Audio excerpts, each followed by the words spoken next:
Hi, and welcome to British Dad Reacts. My name is John. Thank you for watching. And if you like this kind of content, then like, subscribe as you feel you wish. The song I want to review today is called Throw the R Away. It's a song by the Proclaimers. They're a Scottish duo of twin brothers. Now, this is a version which has the lyrics. And for those who may struggle with some of the accents of the United Kingdom of Great Britain and Northern Ireland, to use the full official title, you may understand why the version with the lyrics will help. I will try and explain some of the context of this song and how clever some of the lyrics are in what they refer to.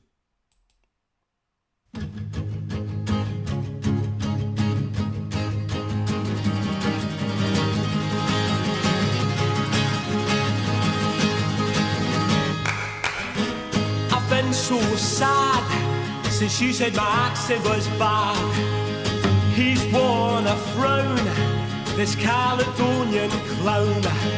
I'm just gonna have to learn to hesitate and make sure my words on this accent don't great. But I wouldn't know a single word they say if I flattened all the balls and I threw the other way.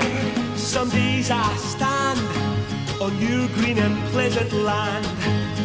How dare I show face when my diction is such a disgrace?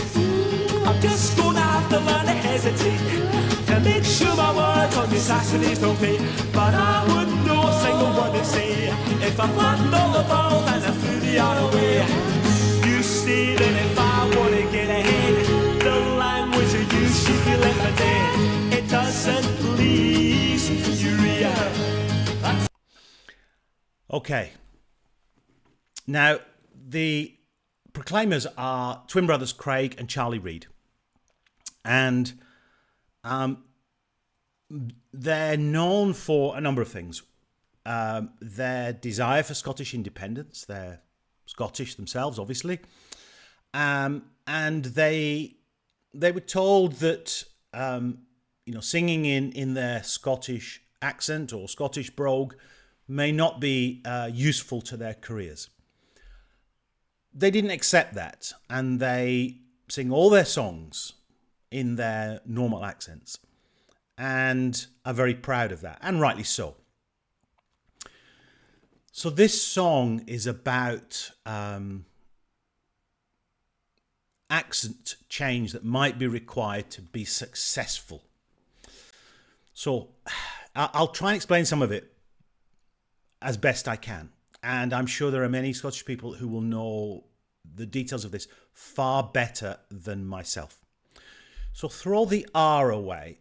A lot of people talk about a Scottish accent having a strong R at the end. And I'll try my best. They'll say things like, nae bother. Nae bother. Very strong R at the end. Whereas an English person might say, it's no bother. The other thing they'll say is they'll talk about some days I stand on your green and pleasant land.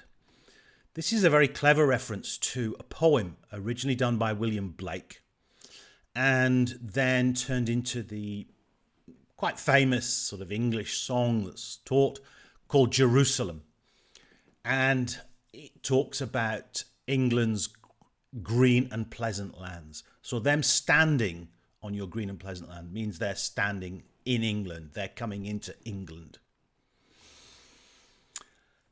Let's come back to some of the other lines as we go through. And though you're feeling like a leg pro, it seems you're still full of John Bro. You just refuse to hear. Oh, what can I do to be understood by you? Perhaps for some money I could talk like a bee dripping honey. I'm just gonna have to learn to hesitate to make sure my words on this accent don't play. Right, I'm just going to go back very slightly there because there's just quite this bottom section here to make sure my words on your Sassenachs' ears don't grate. I'm not sure this is the correct lyric here. So Sassenachs is a word often used by Scottish people to refer to usually English people outside of Scotland. In the lyrics, it will often say, on your Saxon ears don't grate. Obviously, Saxon referring to the Anglo-Saxons of England. Saxony being part of Germany, in fact. So that's what that refers to. The other lines that you might have heard about leg pull and John Bull. So pulling someone's leg, a leg pull, is to make a joke. And the line, you're still full of John Bull. So this is a bit more difficult to interpret. John Bull was an early character used to epitomise Britain, England really, I guess, but Britain in general. In the same way Uncle Sam is used to signify America. But John Bull is often used in terms of the word meaning bullshit. So you're full of John Bull means you're full of BS. Make sure my words on this actually is no play, but I wouldn't know a single word they say if I thought all the ball and I threw the other way. You say that if I want to get ahead, the language you use should be left for dead. It doesn't please you, yeah. Oh, yeah. And though you're telling like a leg pull, I think you're still full of John Bull. You just refuse to hear. He's been so sad, cause you said his accent was bad. He's worn a frown, this Caledonian clown. I'm just gonna have to learn to hesitate and make sure my words on the Saxon is okay. But I wouldn't know a single word to say if I'm flatting all the balls and I threw the other way. Flatting all the balls and I threw the other way. Like you're flatting all the balls and you throw the other way.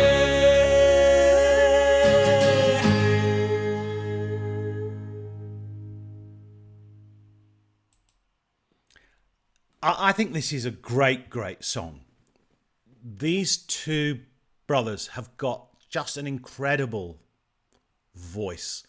And the kind of stripped down version of this with the acoustic guitar and the sort of beat like tom-toms, it makes it a really, really good song. A couple of other things. They talk about flatten all my vowels. This is often referred to... flattened vowels are an unusual part of English accents, and often the northern parts of England are referred to as having flatter vowels, particularly around the kind of the Yorkshire area. And it's difficult to think of some good examples, but some of the interviews with the early sort of Arctic Monkeys who are from Yorkshire, Sheffield, they have kind of that typical flat vowel sound and say, "Hey up, I'm having a bath." Those are the kinds of things that they're kind of referring to. He also refers to the Caledonian clown. Caledonian is a more generic word now for kind of Scottish people, Scottishness. Although originally the Caledonians were a single clan in Scotland, it's now a more general term. Couple of other things I just want to talk about, really, just a little bit more history, because I think it's important, and it's important to this group, their Scottish history. First thing, they are either Scots or Scottish. You never refer to them as Scotch. That's the drink, not the people.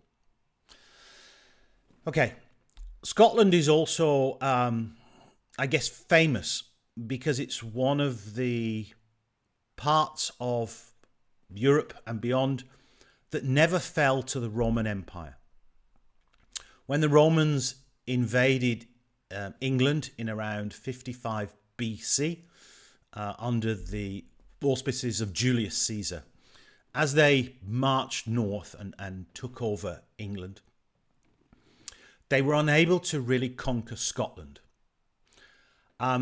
There's a couple of reasons for that that are talked about historically.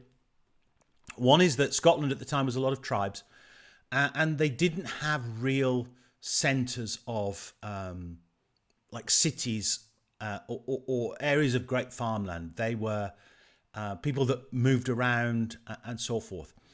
And the Romans were unable to defeat them with their traditional tactics. They did win many battles, but they never really won the overall war with Scotland. In the end, the Romans built 2 walls across the north of England. The most famous one is Hadrian's Wall, which a lot of people have heard about. There is another one further north called Antoine's Wall, which was built by another emperor that came and managed England and Wales. And these were built to stop the Scottish people at the time foraging south as they did for food, animals, resources, and so forth. The Scots at that time were referred to as the Picts, P-I-C-T-S. There's some dispute as to where this name came from. Some will say it was from the Romans, picti, meaning painted ones. Other historians will say that it actually refers to an older word called Pects, if I'm pronouncing that correctly, which in the old Scottish language meant your ancestors. So the Scottish people were very much an indigenous people. There is some Viking heritage in the Scots, but they didn't fall and, I guess, I don't know, become part of or diluted by the Roman genetics that were coming as Romans, you know, married or had partners and had families and children. So I think they're always very proud of that heritage, and rightly so. There's not many countries that didn't fall to the great Roman Empire. So a lot in that song, and a lot, hopefully, a little bit more insight into the Proclaimers as twin brothers, their Scottish heritage and why they want to keep that and maintain that themselves and in the music industry and the way they produce songs. They have other great songs. Okay, there's not much more for me to say. I hope that was informative, if nothing else. But I didn't want to detract from the fact it really is a great song. I love listening to it. And their voices together, the way they harmonise, is just magnificent. It really is. Thank you so much.